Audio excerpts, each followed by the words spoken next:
get a positive result. But it's not probably the best one to do all the time, because it does cause confrontation. Concerned about relationships, so being a shark too often may lead to being alone. The collaborating style can be represented by the owl. We both win. 2 heads are better than 1. This style resolves conflicts by ensuring that the resolution satisfies all sides. It allows thoughts and feelings to be discussed so that problems do not occur in the future. This can be a time-consuming process, and if it is a small issue, may not be worth the time. The fox is a compromiser. We meet halfway. Let's split the difference.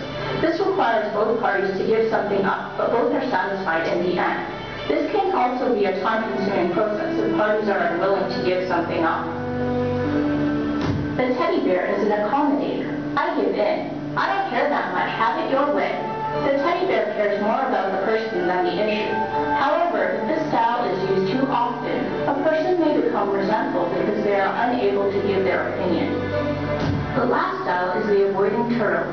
I leave. I'd rather not deal with it now. This is a great style to use if you are in a dangerous situation.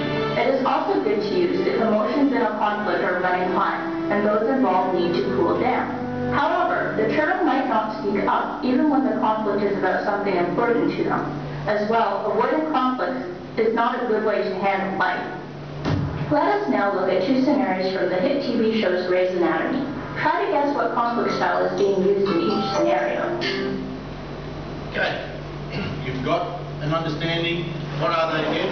Shark, Fox, bear, fox, teddy bear, turtle, owl.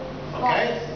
Alright, and you have a clear idea what they are. Shark is very aggressive, wants to make the answer, wants to deal with the conflict then and there, and wants to win.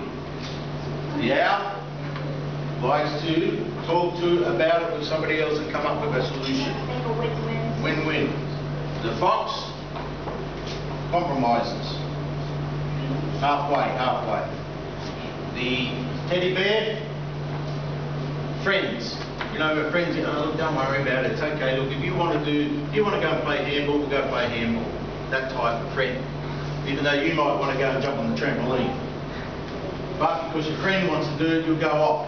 But if you do that too often, then the friend just takes advantage of you, says, well, we're going here now. I don't want to go there. Look, you go everywhere I tell you to go, so we're going here. So you've got to be careful. Let's have a look at this and see if we can work out which conflict style is happening here. Which animal? Your patient who's been sliced 9 ways to Sunday has porphyria. If you had diagnosed it earlier, she could have avoided getting her ovaries taken out and her gallbladder. And yes, I took out her appendix, and I too am at fault for not looking at the whole person. But you know the difference between you and me? I learned something from it. I learned when not to cut. I learned to listen to my patient.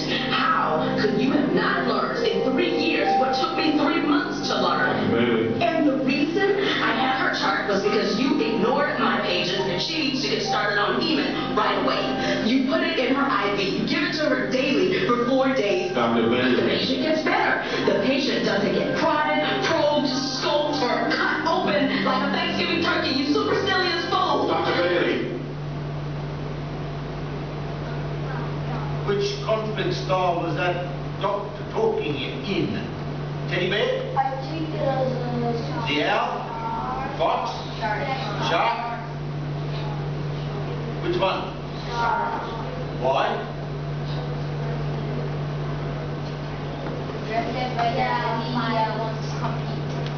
Okay, good.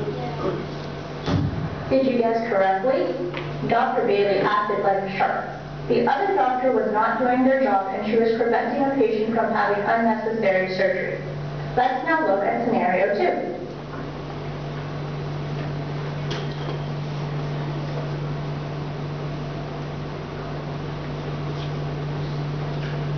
I'm not going to worry about going on to scenario 2.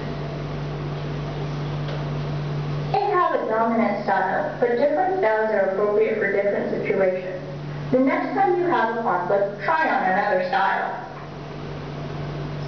For more information on conflict styles, check out Looking Out, Looking In from pages 458 to 467. Okay.